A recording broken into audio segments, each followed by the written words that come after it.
Hi, this is Brett Douglas of the Connecticut Alt-Right. Today's video is going to be about the attack of the USS Liberty. The attack took place on the 4th day of the 7-day Israeli war, June 8th, 1967.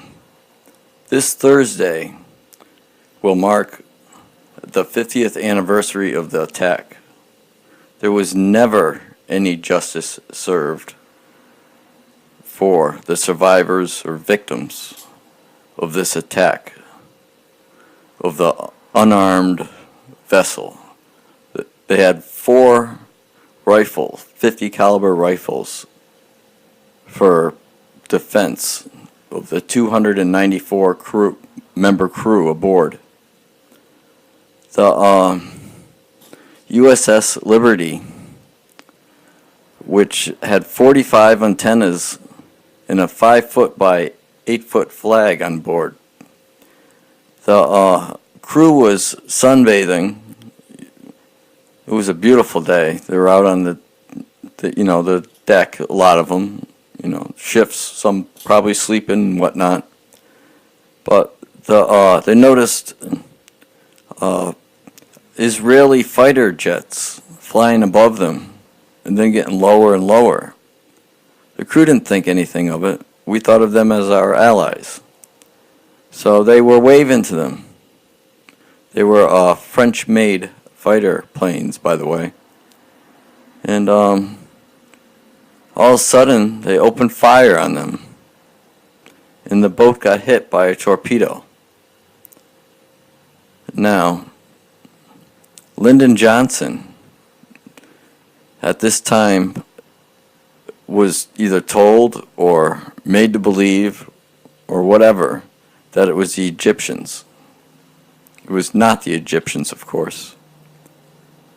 The Israelis more than likely were worried that it was a spy ship, which it really was, but nothing illegal was being done because it was in international waters. It was defenseless. It had some antennas, 45. It was more like we were proud of it than ever believing that anybody would ever attack an unarmed ship like that in international waters.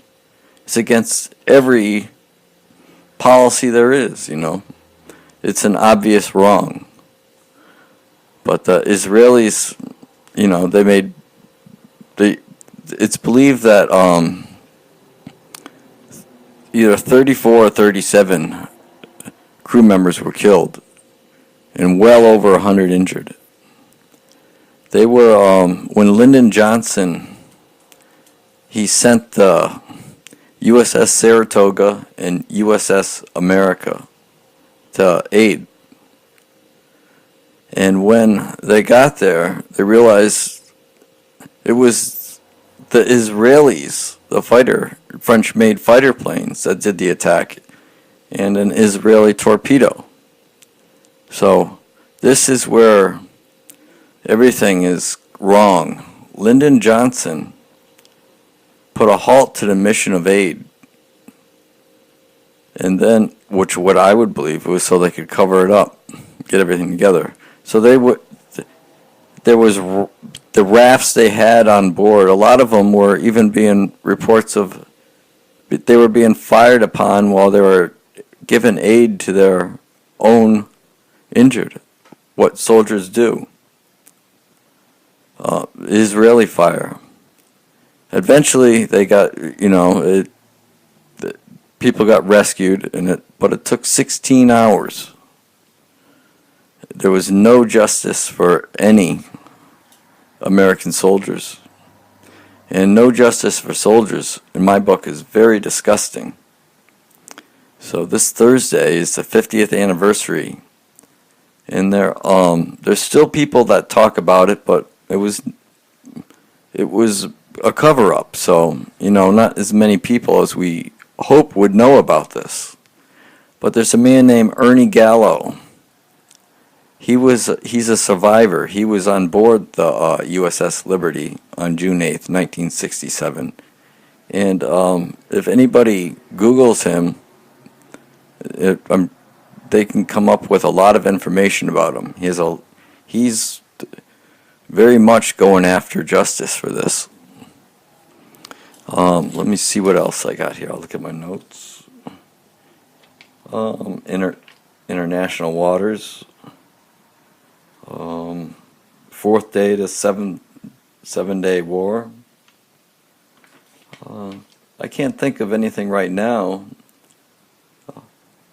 It was part of the 6th Fleet NSA Navy ships, and it is a spy craft, but you know what I mean? That's no reason for Israelis to even think of